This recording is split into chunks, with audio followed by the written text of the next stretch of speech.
1999 was absolutely brutal for Hollywood studios.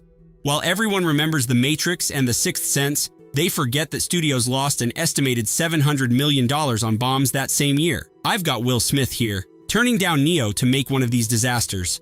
I've got Robin Williams bombing twice in the same calendar year. And there's one movie so catastrophic that its star briefly retired from acting in disgust. Which one lost the most money? It's not the one you'd expect. Let's find out. Freddie Prinze Jr. was riding high after She's All That became a surprise January hit. Fox saw dollar signs and rushed Wing Commander into theaters with barely a month of preparation. They'd originally planned to dump this video game adaptation straight to video. The budget was around $27 to $30 million. Not massive, but Fox only held a 15% equity stake, meaning they had about $4 million on the line. Break even should have been easy. It made $11.6 million. Domestically. That's it. The film earned one of cinema's rarest audience grades, a CinemaScore D. Here's the thing though, many audience members bought tickets solely because Fox attached the first Phantom Menace trailer to Prince. They watched the trailer and walked out before Wing Commander even started. Prince has been brutally honest about what happened. He read the script and loved it. So did Matthew Lillard. Then they arrived on location and got handed a completely different script. His exact words, "It was a piece of shit." Director Chris Roberts, who created the video game franchise, admitted his inexperience destroyed the project. He never directed another film. He did go on to create Star Citizen, which has raised over $700 million in crowdfunding. MGM looked at the success of 70s TV revivals and thought they'd found easy money. The Mod Squad seemed like a safe bet. 3 young stars, Claire Danes, Omar Epps, Giovanni Ribisi, an action premise. The budget was $21 million, though some sources claim $50 million including marketing. Either way, Break Even needed at least $50 million worldwide given standard distribution splits. It made $15.4 million total. Opening weekend landed at a dismal number that had executives panicking immediately. But the real story is the reviews. 3% on Rotten Tomatoes. That's not a typo. 3%. The worst reviewed film on this entire list. The original director departed over creative differences. She wanted gritty realism. MGM wanted hip and cool. They got neither. Time magazine called it the first and worst of the 70s cop show revival trend. Lawrence Van Gelder of the New York Times said the exit signs were welcome beacons. MGM's first quarter was catastrophic. The Mod Squad, The Rage, Carrie 2, and At First Sight Together triggered a $54 million write-down. Claire Danes' film career stalled for years until Homeland resurrected her. This one killed the TV adaptation trend before it even got started. You'd think Susan Sarandon and a 17-year-old Natalie Portman could sell a mother-daughter drama. Director Wayne Wang had indie credibility. Fox 2000 positioned Anywhere But Here as an awards contender. The reviews were actually solid, 63% on Rotten Tomatoes. None of it mattered. The budget was $23 million. It made $23.6 million worldwide. That sounds like Break even until you remember theaters keep half. Fox saw maybe $12 million back. Marketing costs weren't even covered. Here's where it gets interesting though. This project had been stuck in development for nearly a decade. Disney originally optioned the novel in the late 1980s as a Meryl Streep vehicle. Streep chose Postcards from the Edge instead. The release date kept shifting. Spring to September to October to November. Opening against Pokémon the first movie and Kevin Smith's Dogma was the final nail. Portman refused to do certain scenes, and Sarandon made Portman's casting a condition of her own participation. The talent was there. The timing was impossible. Sometimes good movies just get buried. Johnny Depp was between Fear and Loathing in Las Vegas and Sleepy Hollow. Charlize Theron was a rising star. New Line Cinema gave first-time director Rand Ravitch $33 million to make The Astronaut's Wife, a thriller about an astronaut who returns from space, changed. You'd think that cast could open anything. Break even needed around $80 million given marketing costs. It made $19.6 million worldwide. New Line didn't screen it for critics.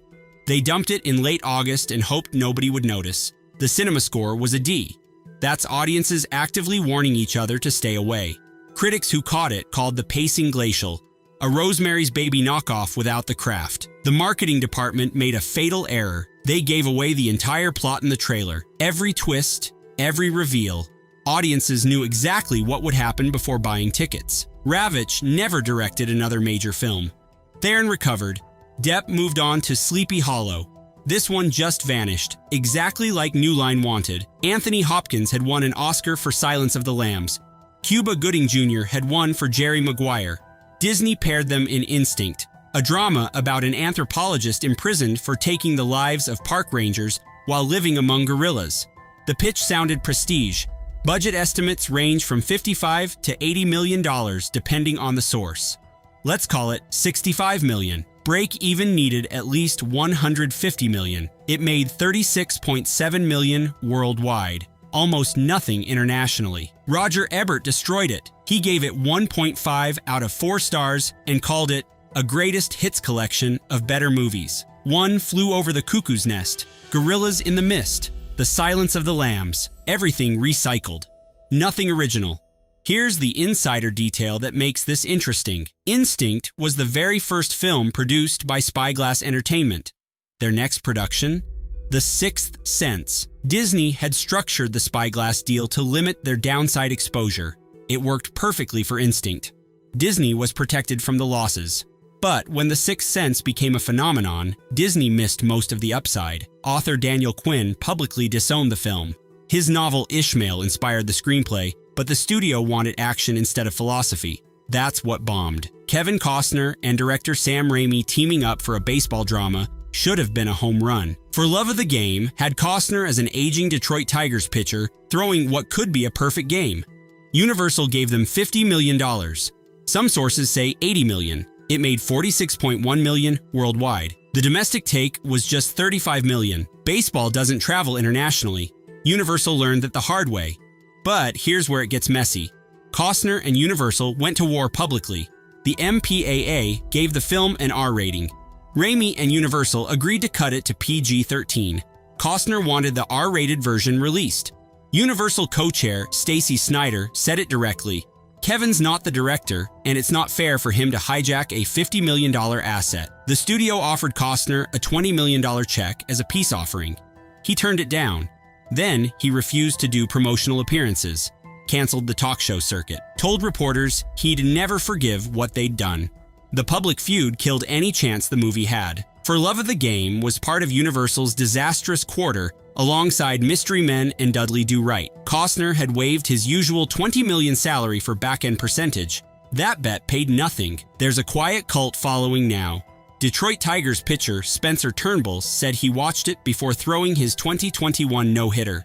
Robin Williams had already bombed once in 1999 with Bicentennial Man. Then came Jakob the Liar, and somehow it was worse. Williams plays a Jewish shopkeeper in a Nazi-occupied Polish ghetto who fabricates optimistic news reports to sustain hope. Sony gave it $45 million. It made under $5 million total. One of the worst returns on investment of any major studio release that year.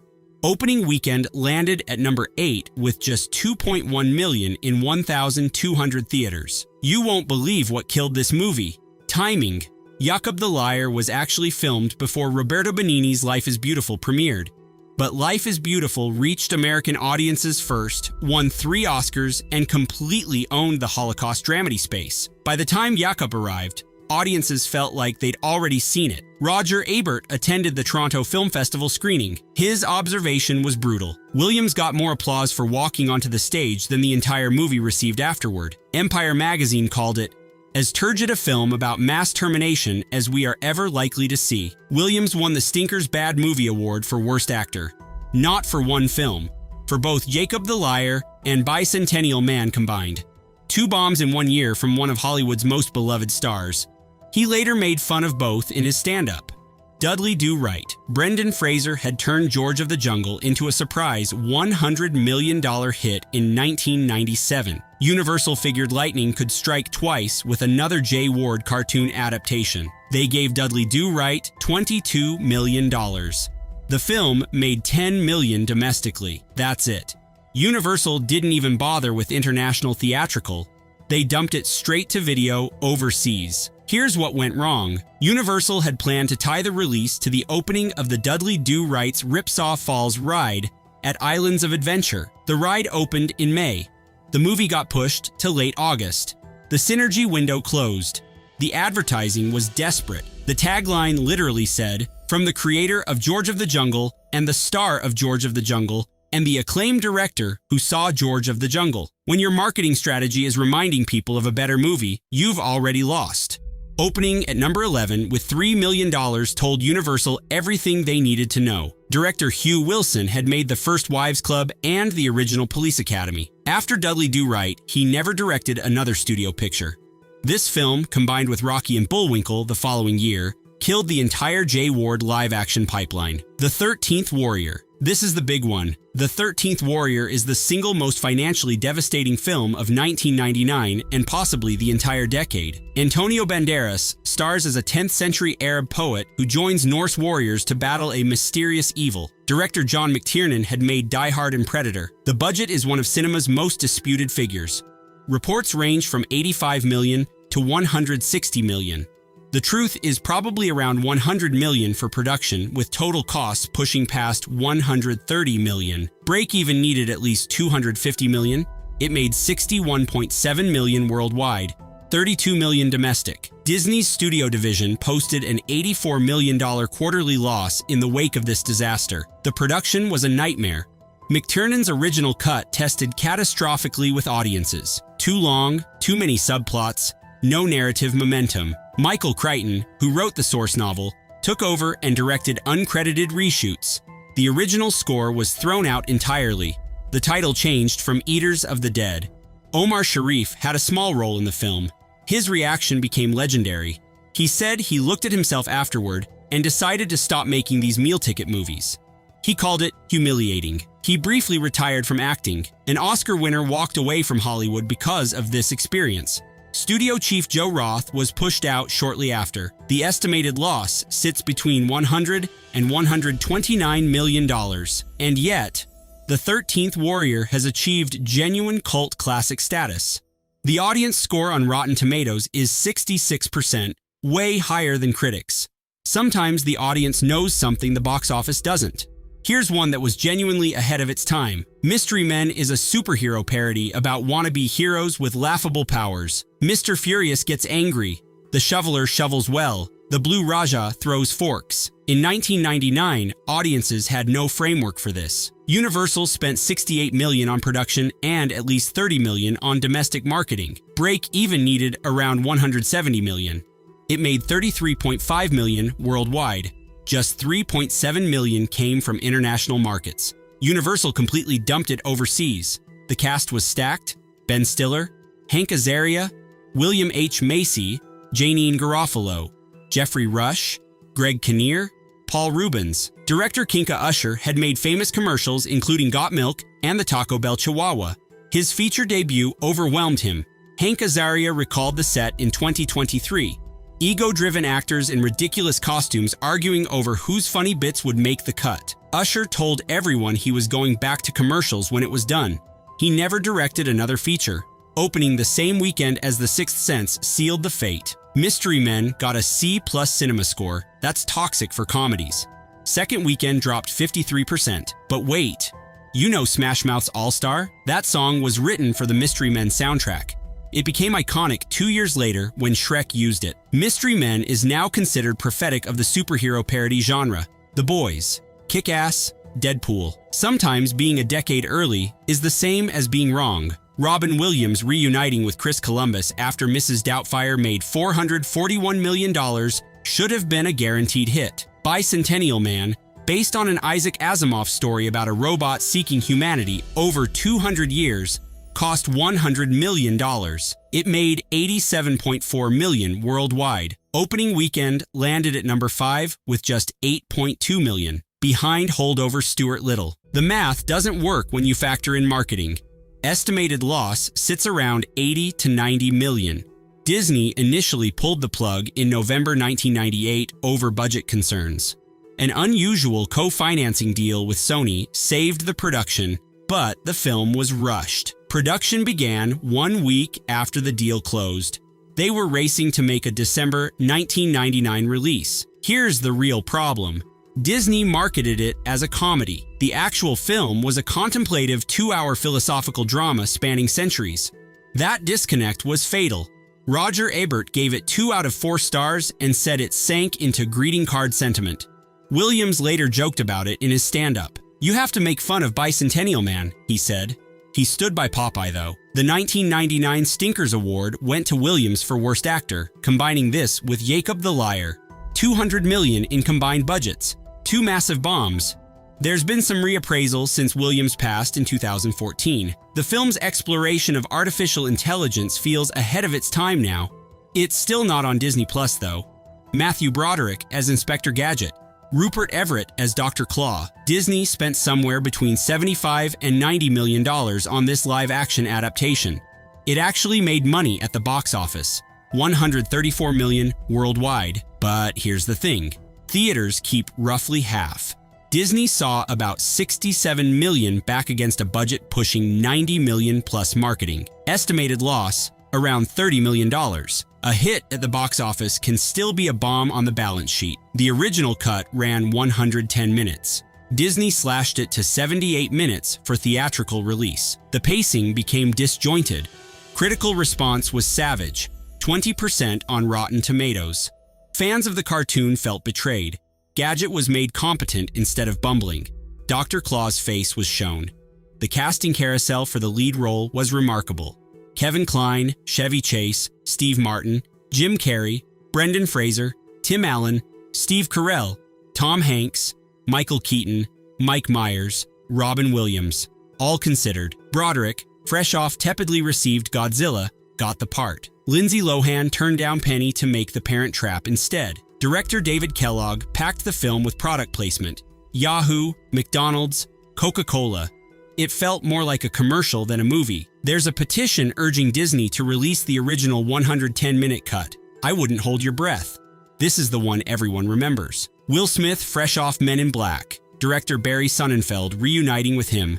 Warner Brothers spending somewhere between $170 and $180 million, though they publicly claimed $105 million.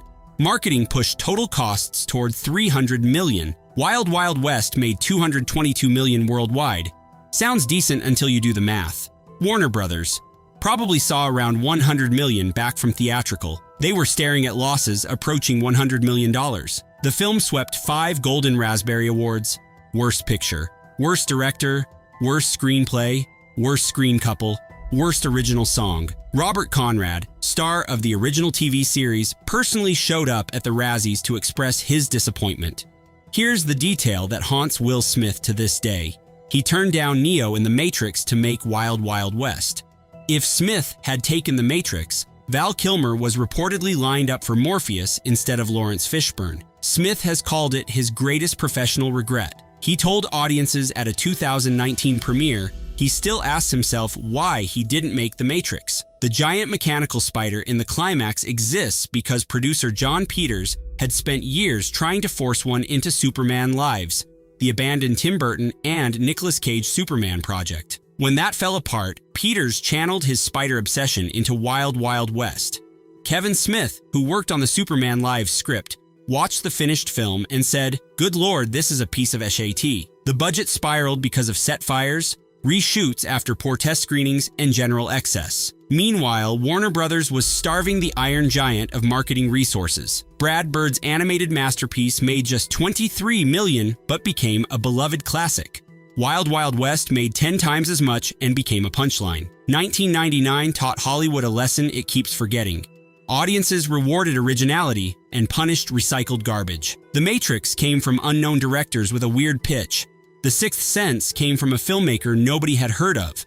The Blair Witch Project was shot for $60,000. Meanwhile, 5 different TV adaptations bombed. Star power couldn't save Will Smith, or Robin Williams, or Kevin Costner, or Johnny Depp. The studios lost around $700 million, learning that quality matters more than budgets. I'd say they learned their lesson, but we both know they didn't.